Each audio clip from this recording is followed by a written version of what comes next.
Welcome to Man Does Tech, where I solve the problems you didn't even know you had. In this video, I will explain how to remove a Ford F250 headlight. First, gather your tools. You'll need a ratchet with appropriate sockets, a trim removal tool, and possibly a flathead screwdriver. Always ensure your truck is turned off and the parking brake is set before starting any work. This prevents accidental power surges or movement. We'll begin by identifying the main fasteners holding the headlight in place, typically 2 bolts and 1 clip. Next, we'll disconnect the electrical components. Reach behind the headlight assembly and carefully unclip the main electrical connector.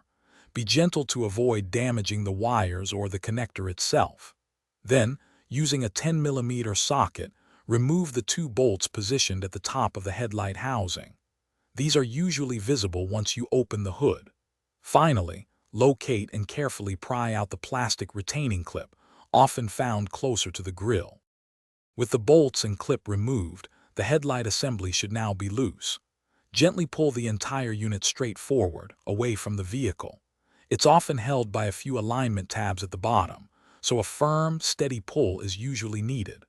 Once out, take a moment to inspect the housing and the surrounding area for any dirt, debris, or corrosion. Cleaning this space ensures a proper fit and seal for your new or reinstalled headlight. To reinstall, simply reverse the steps.